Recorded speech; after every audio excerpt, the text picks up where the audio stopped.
ಎಲ್ಲರಿಗೂ ನಮಸ್ಕಾರ.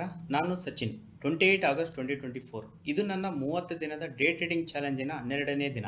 ಬನ್ನಿ ಇವತ್ತು ನಾನು ತಗೊಂಡಂಥ trade, logic behind the trades and profit and loss ನೋಡೋಣ. ಇಲ್ಲಿ ನೋಡ್ಬೋದು ನಾನು ಇವತ್ತು ಟೋಟಲ್ 2 ಟ್ರೇಡ್ಸ್ ತಗೊಂಡಿದ್ದೀನಿ. ಎರಡರಲ್ಲೂ ನಂದು ಸ್ಟಾಪ್ ಲಾಸ್ ಹಿಟ್ ಆಗಿದೆ. ಟೋಟಲ್ ನಂದು ಇವತ್ತು ಲಾಸಸ್ ಆಗಿರೋದು 900 ರುಪೀಸು. ಬನ್ನಿ ಇವತ್ತಿಂದು 2 ಟ್ರೇಡಿನ ಲಾಜಿಕ್ ಚೆಕ್ ಮಾಡೋಣ. ನಮ್ಮದು ಫ್ರೀ ಟೆಲಿಗ್ರಾಮ್ ಚಾನಲ್ ಇದೆ, ಅದಕ್ಕೆ ಕೂಡ ಜಾಯ್ನ್ ಆಗಿ. ಇದರಲ್ಲಿ ಕೂಡ ನಾವು ಸ್ಟಾಕ್ಸ್ ಬಗ್ಗೆ ಮತ್ತು ನಿಫ್ಟಿ ಮತ್ತು ಬ್ಯಾಂಕ್ ನಿಫ್ಟಿ ಬಗ್ಗೆನೂ ಇದರಲ್ಲಿ ಅಪ್ಡೇಟ್ಸ್ ಮಾಡ್ತಾ ಇರ್ತೀನಿ. ಇಲ್ಲಿ ನೋಡ್ಬೋದು ಇವತ್ತು ನಾನು IPOದಲ್ಲಿ ಇವತ್ತು ಮಾರ್ನಿಂಗ್ ನನಗೆ ನಿಯರ್ಲಿ 7000 ರುಪೀಸ್ ಪ್ರಾಫಿಟ್ ಕೂಡ ಆಗಿದೆ. ಈ ಪ್ರಾಫಿಟ್ ಕೂಡ ಬುಕ್ ಆಗಿದೆ. ಅದ್ರ ಬಗ್ಗೆ ಡೀಟೇಲ್ಸ್ ಕೂಡ IPOಸ್ ಬಗ್ಗೆನೂ ನಾವು ಈ ಟೆಲಿಗ್ರಾಮ್ ಗ್ರೂಪಲ್ಲಿ ಅಪ್ಡೇಟ್ ಮಾಡ್ತಾ ಇರ್ತೀವಿ. ಮೊದಲನೇ ಟ್ರೇಡ್ ಈದ್ ಪಾರ್ಟಿಯಲ್ಲಿ ನೋಡ್ಬೋದು ಏನಾಗಿದೆ ಅಂತಂದರೆ, ಈ ಲೆವೆಲ್ನ ಮಲ್ಟಿಪಲ್ ಟೈಮ್ಸ್ ಆಲ್ರೆಡಿ ಟೆಸ್ಟ್ ಮಾಡಿತ್ತು ಮಾರ್ಕೆಟು, ಈ ರೆಸಿಸ್ಟೆನ್ಸ್ ಲೈನ್ನ. ಇವತ್ತು ಮಾರ್ನಿಂಗ್ ಏನಾಗಿದೆ ಅಂತಂದರೆ, ಫಸ್ಟ್ ಕ್ಯಾಂಡಲ್ಲೇ ಅದನ್ನು ಬ್ರೇಕ್ ಮಾಡೋಕ್ಕೆ ಟ್ರೈ ಮಾಡಿತ್ತು. ಗೋ ಟು 5 ಮಿನಿಟ್ಸ್ ಕ್ಯಾಂಡಲಲ್ಲಿ ಚೆಕ್ ಮಾಡೋಣ, ಒಂದು ಕ್ಲಿಯರ್ ಐಡಿಯಾ ಸಿಗುತ್ತೆ. ಇಲ್ಲಿ ನೋಡ್ಬೋದು ಫಸ್ಟ್ ಕ್ಯಾಂಡಲ್ಲೇ ಟ್ರೈ ಮಾಡ್ತು, ಗ್ಯಾಪ್ ಅಪ್ ನಾವು ಓಪನ್ ಆಗಿಬಿಟ್ಟು.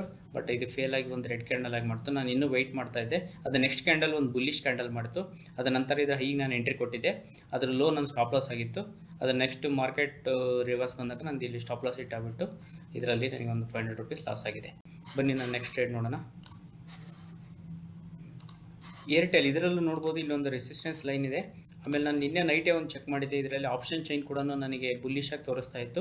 ಅದಕ್ಕೋಸ್ಕರ ನಾನು ಬುಲ್ಲಿಶ್ ಟ್ರೇಡ್ ತೊಗೊಂಡಿದ್ದೆ. ಇದು ಫಸ್ಟ್ ಕ್ಯಾಂಡಲ್ ಯಾವಾಗ ಇದರ ಹೈ ಮೇಲೆ ಕ್ಲೋಸ್ ಕೊಡ್ತಲ್ಲ, ಆ ಟೈಮಲ್ಲಿ ಎಂಟ್ರಿ ಕೊಟ್ಟಿದ್ದೆ. ಈ ಕ್ಯಾಂಡಲ್ ಲೋ ನಂದು SL ಆಗಿತ್ತು.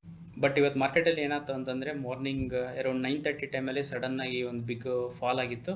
ಆ ಫಾಲ್ ಟೈಮಲ್ಲಿ ಇದು ಕೂಡ ಕೆಳಗಡೆ ಬಂದುಬಿಟ್ಟು ನನ್ನ ಸ್ಟಾಪ್ ಲಾಸ್ ಹಿಟ್ಟಾಯಿತು. ಅದರ ನಂತರ ಮಾರ್ಕೆಟು ಮೇಲ್ಗಡೆ ಹೋಗಿದೆ. ಇದು ನಮ್ಮ ಕಂಪ್ಲೀಟ್ಲಿ ಬ್ಯಾಡ್ ಲಕ್. ನಮ್ಮ ಅನಾಲಿಸಿಸ್ ಎಲ್ಲ ಸರಿಯಾಗಿತ್ತು. ಇವನ್ ಚೆಕ್ ಮಾಡಿ ಕೂಡ ನಾನು ಈ ಟ್ರೇಡ್ ತಗೊಂಡಿದ್ದೆ. ಆನ್ ಇಂಡಿಪೆಂಡೆನ್ಸ್ ಡೇ ಸ್ಪೆಷಲ್ ಆಗಿಬಿಟ್ಟು ನಾನು ಒಂದು ವೀಡಿಯೋ ಅಪ್ಲೋಡ್ ಮಾಡಿದ್ದೆ. ಅದು ಆಲ್ರೆಡಿ ನಮಗೆ 12 to 15% ಆಲ್ರೆಡಿ ರಿಟರ್ನ್ ಕೊಟ್ಟಿದೆ. ಆ ವಿಡಿಯೋ ನಾನು ಈ ಲಿಂಕ್ ಡಿಸ್ಕ್ರಿಪ್ಷನಲ್ಲಿ ಕೊಟ್ಟಿರ್ತೀನಿ. ಆ ವಿಡಿಯೋನು ಬೇಕಾದ್ರೆ ಚೆಕ್ಔಟ್ ಮಾಡಿ. ವಿಡಿಯೋನ ಲೈಕ್ ಮಾಡಿ ಮತ್ತು ನಿಮ್ಮ ಫ್ರೆಂಡ್ಸ್ ಜೊತೆ ಶೇರ್ ಮಾಡಿ. ಅದರಿಂದ ನನಗೆ ಇನ್ನೂ ಇದೇ ರೀತಿ ವಿಡಿಯೋ ಮಾಡೋಕ್ಕೆ ಪ್ರೋತ್ಸಾಹ ಸಿಗುತ್ತೆ. ಧನ್ಯವಾದಗಳು.